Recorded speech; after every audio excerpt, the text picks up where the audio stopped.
MTയുടെ പത്രാധിപത്യത്തിന് കീഴിൽ എഡിറ്റോറിയൽ വിഭാഗത്തിൽ ഉണ്ടായിരുന്ന ഒരാളാണ് നമ്മുടെ സഹപ്രവർത്തകനായ ഡി പ്രമേഷ് കുമാർ. 4 കൊല്ലം.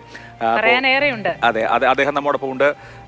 പ്രമേഷ്, MT എന്ന എഡിറ്ററെ ഏറ്റവും അടുത്തറിയാവുന്ന, MTയുടെ പത്രാധിപത്യത്തിന് കീഴിൽ ജോലി ചെയ്തിട്ടുള്ള ആളാണ് അങ്ങ്. ഇപ്പോൾ കെ സി നാരായണൻ അദ്ദേഹത്തിന്റെ അനുഭവം പറയുകയായിരുന്നു. MTയെ നേരിട്ടുള്ള MTയെ ഞാൻ വായിച്ചറിഞ്ഞ MTയാണ്, അങ്ങ് നേരിട്ട് കണ്ടിട്ടുള്ള MT ഉണ്ട്. ആ MT എങ്ങനെയാണ്? അഭിലാഷ്, അദ്ദേഹത്തോടൊപ്പം 4 വർഷത്തിലേറെ ജോലി ചെയ്യാൻ അവസരം ലഭിച്ചു. അദ്ദേഹം നമുക്കെല്ലാം അറിയാവുന്നത് പോലെ അദ്ദേഹം സംസാരിക്കുന്നത് ചുരുക്കം വാക്കുകളിൽ മാത്രമാണ്. പക്ഷെ അദ്ദേഹത്തെ അടുത്തു നിന്നും അകലെ നിന്നുമൊക്കെ നോക്കിക്കാണാനുള്ള ഒരു ഭാഗ്യം ലഭിച്ച പത്രപ്രവർത്തകരിൽ ഒരാളാണ്. ധാരാളം പേര് മാതൃഭൂമിയിലുണ്ട്, അതിലൊരാളാണ് ഞാൻ. നേരത്തെ ശ്രീ ആഴ്ചപ്പതിപ്പിൻ്റെ ചുമതല വഹിച്ചിരുന്ന മാതൃഭൂമിയുടെ മുൻ അസിസ്റ്റന്റ് എഡിറ്റർ കൂടിയായ ശ്രീ കെ സി നാരായണൻ അദ്ദേഹത്തിൻ്റെ ഒരു അനുഭവം വിശദീകരിച്ചു. എനിക്ക് മറ്റൊന്ന് സൂചിപ്പിക്കാനുള്ളത്, അദ്ദേഹത്തിൻ്റെ പത്രപ്രവർത്തനം, അദ്ദേഹം സാഹിത്യ പത്രപ്രവർത്തനമാണ് ചെയ്തത് എങ്കിലും പത്രപ്രവർത്തനവുമായി ബന്ധപ്പെട്ടുള്ള എല്ലാ മേഖലയെക്കുറിച്ചും വ്യക്തമായ കാഴ്ചപ്പാട് പുലർത്തുന്ന ഒരു എഴുത്തുകാരനാണ് ശ്രീ MT. അദ്ദേഹം മാതൃഭൂമിയുടെ പീരിയോഡിക്കൽസ് വിഭാഗത്തിൻ്റെ പത്രാധിപരായിരുന്നു. പീരിയോഡിക്കൽസ് വിഭാഗത്തിൻ്റെ ഏറ്റവും പുതിയ പ്രസിദ്ധീകരണമായ ബാലഭൂമി തുടങ്ങുന്ന സമയത്ത് ആ സമയത്ത് പീരിയോഡിക്കൽസിൻ്റെ ഡെസ്കിൽ പ്രവർത്തിച്ചിട്ടുണ്ട്.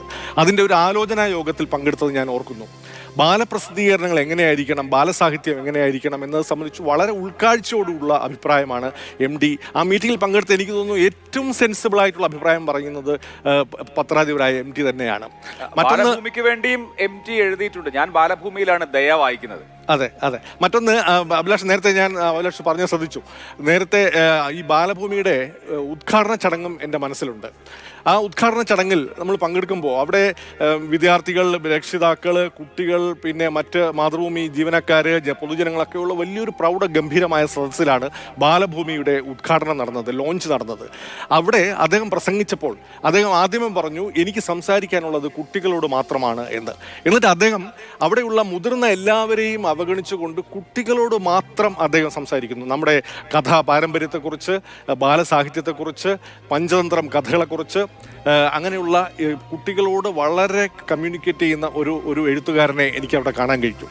ഞാനപ്പോൾ ആലോചിച്ചു, തന്ത്രക്കാരിയും അതുപോലെ തന്നെ മാണിക്കക്കല്ലും ദയ എന്ന പെൺകുട്ടിയും ഒക്കെ എഴുതിയ ബാലസാഹിത്യകാരനായ MTയാണ് എനിക്ക് അവിടെ അന്ന് കേൾക്കാൻ കഴിഞ്ഞത്.